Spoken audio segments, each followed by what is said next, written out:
सुप्रभात। हिमाचल में वीरेश ठाकुर अभी मौजूद हुआ हूं आपके समक्ष हिमाचल प्रदेश की सुबह की ताज़ा खबरों के साथ। तो आइए शुरू करते हैं बिना समय गवाए हुए नॉन स्टॉप ताज़ा खबरों के इस सिलसिले को। 10 मीटर एयर राइफल मैन में अराहा ने जीता गोल्ड। राजधानी शिमला के इंदिरा गांधी खेल परिसर में जिला स्तरीय शूटिंग चैंपियनशिप का पिछले कल समापन हो गया। शूटिंग कोच रविंदर प्रकाश ने बताया कि 10 मीटर एयर राइफल मैन में बीसीएस के अराहा ने सर्वाधिक अंक अर्जित कर गोल्ड मेडल और अभिषेक सिंह कंवर ने सिल्वर मेडल जीता है। हिमाचल प्रदेश राइफल एसोसिएशन के महासचिव ईश्वर रोहाल ने विजेताओं को मेडल देकर सम्मानित किया। भ्रष्टाचार कागजों में वन विभाग के विश्राम गृह का भवन तैयार, मौके पर मिली सिर्फ नींव। हिमाचल प्रदेश के जनजातीय जिला लाहौल स्पीति में एक सरकारी विश्राम गृह के निर्माण में लाखों के गबन का मामला सामने आया है। तिंदी पंचायत के भुंजड़ में निर्माणाधीन वन विभाग के विश्राम गृह का है। इसे कागजों में ही तैयार कर दिया गया है।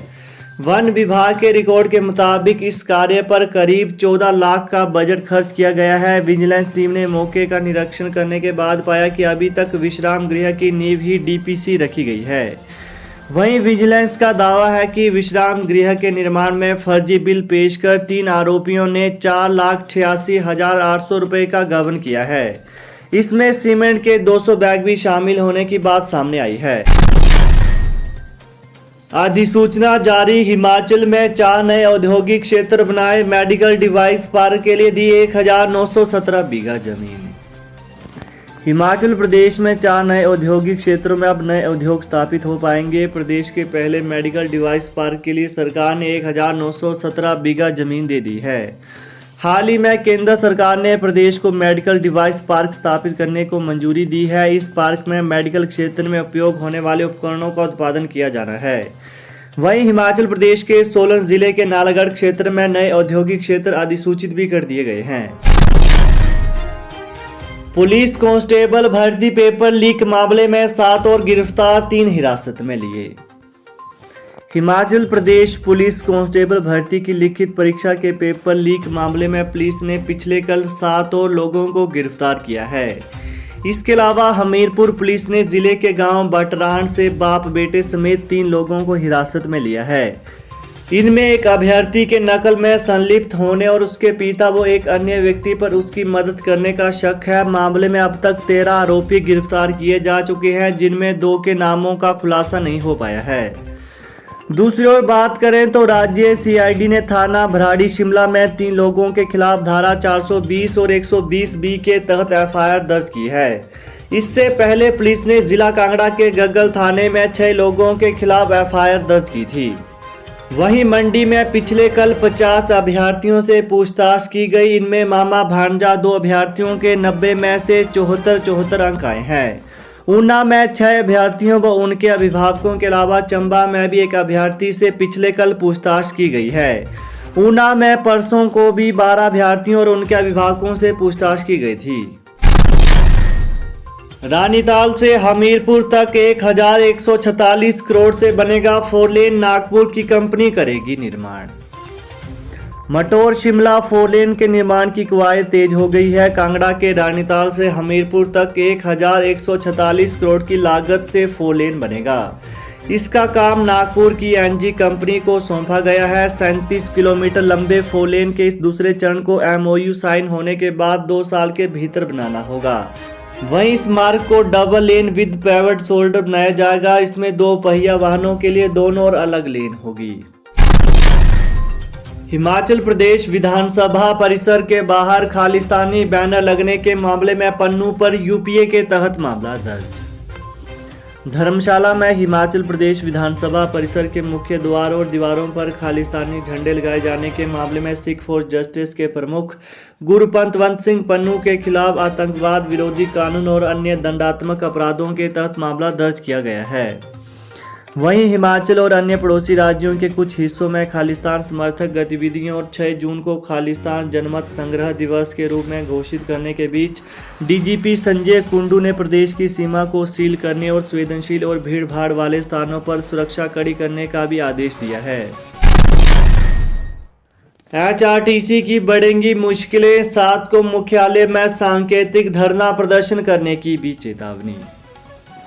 एचआरटीसी के कर्मचारियों ने पिछले कल बिलासपुर के धोलरा रिजोर्ट में परिवहन कर्मचारी संयुक्त समन्वय समिति के तत्वावधान में आयोजित आम सभा जनरल हाउस में आंदोलन का ऐलान कर दिया। वहीं परिवहन कर्मचारी संयुक्त समन्वय समिति के सचिव खेमेंद्र गुप्ता ने कहा कि एकमत होकर निर्णय लिया गया है कि एचआरटीसी को रोडवेज का दर्जा दिलाने और अनेक लंबित मांगों को मनवाने के लिए 1 जून से प्रत्येक यूनिट में गेट मीटिंग कर आंदोलन का आगाज कर दिया जाएगा। वहीं इसके अलावा बात करें तो दूसरी ओर एचआरटीसी कर्मचारियों व पेंशनरों ने सरकार व एचआरटीसी प्रबंधन के खिलाफ मोर्चा खोलने की तैयारी कर ली है। ऐसे में अब जल्द ही एचआरटीसी की मुश्किलें फिर से बढ़ने वाली हैं। समय पर सैलरी न मिलने, छठे वेतन आयोग लागू न होने और अन्य वित्तीय मांगों के पूरा न होने से एचआरटीसी पेंशनर व कार्यरत कर्मचारियों ने एचआरटीसी प्रबंधन व सरकार के खिलाफ संघर्ष करने का मन बना लिया है। एचआरटीसी पेंशनर कल्याण संगठन के प्रदेश अध्यक्ष सत्य प्रकाश शर्मा ने कहा कि 12 मई को बैठक कर आंदोलन की रूपरेखा तैयार की जाएगी। मल्टीटास्क वर्कर्स भर्ती का रिकॉर्ड तलब। लोक निर्माण विभाग में मल्टीटास्क वर्करों की भर्ती के लिए अधीक्षण अभियंताओं से रिपोर्ट तलब की है। हिमाचल प्रदेश मुख्यालय से अधीक्षण अभियंताओं को भेजे पत्र में किलोमीटर के हिसाब से कर्मचारियों की जरूरत बतानी होगी। इसके बाद मुख्यालय से पद आवंटित किए जाएंगे। इस पत्र के जारी होने के 2 दिन में ही अब लोक निर्माण विभाग मुख्यालयों में जिलों से रिपोर्ट पहुंचना शुरू हो गई है। सबसे पहले मंडी और कुल्लू से आंकड़े विभाग के पास पहुंचे हैं। यहां विभाग की तरफ से 937 पद सृजित कर दिए गए हैं। इनमें से मंडी सर्कल में 653, कुल्लू में 170 और जोगिंद्रनगर में 114 पदों को भरा जाएगा, जबकि अन्य जिलों का डाटा विभाग जुटा रहा है। अगले हफ्ते लोक निर्माण विभाग 5000 पदों का बंटवारा कर भर्ती प्रक्रिया शुरू कर सकता है। उच्च शिक्षा निदेशालय 20,000 मेधावियों को 25 से 30 मई तक मिलेंगे लैपटॉप। हिमाचल प्रदेश के स्कूल और कॉलेजों में पढ़ने वाले करीब 20,000 मेधावियों को बीते 4 वर्षों से चला आ रहा इंतजार खत्म होने वाला है। 25 से 30 मई तक मेधावियों को लैपटॉप दिए जाएंगे। उच्च शिक्षा निदेशालय ने इसकी तैयारी पूरी कर ली है। वहीं लैपटॉप वितरण के लिए मुख्यमंत्री जयराम ठाकुर से समय लेने को फाइल भेजी गई है। मुख्यमंत्री कार्यालय से इसकी मंजूरी मिलते ही निदेशालय लैपटॉप आवंटन के कार्यक्रम की रूपरेखा को जारी करेगा। सीएम जयराम ठाकुर बोले, हरियाणा की तर्ज पर प्रदेश में भी होगा कौशल विकास निगम का गठन। मुख्यमंत्री जयराम ठाकुर ने कहा कि प्रदेश में आउटसोर्स पर रखे कर्मचारियों की नौकरी सुरक्षित करने के लिए हरियाणा की तर्ज पर कौशल विकास निगम का गठन किया जाएगा। इससे आउटसोर्स पर काम करने वाले कर्मचारियों की नौकरी काफी हद तक सुरक्षित हो जाएगी। वहीं बद्दी में विद्युत बोर्ड के तकनीकी कर्मचारियों के वार्षिक अधिवेशन समारोह में मुख्यमंत्री ने यह बात कही है। इसके अलावा मुख्यमंत्री ने पुरानी पेंशन स्कीम को लेकर कहा कि मुख्य सचिव को इसे बहाल करने के लिए बीच का रास्ता खोजने को कहा है। कुछ राज्यों ने बिना सोचे समझे इस पर घोषणा तो कर दी है, लेकिन अब उनके गले की फांस बनी हुई है, इसलिए वह पूरी तरह से पक्का काम करेंगे। मुख्यमंत्री ने कहा कि तकनीकी कर्मचारियों की पदोन्नति के लिए 10 वर्ष से अवधि को घटाकर 7 साल कर दिया है। 3 साल कम होने से कई कर्मचारियों को इसका फायदा मिलेगा। तो ये थे आज सुबह के मुख्य समाचार। तो ताज़ा खबरों को पाने के लिए चैनल को जरूर सब्सक्राइब करें। Thanks for watching. जय हिंद, जय हिमाचल।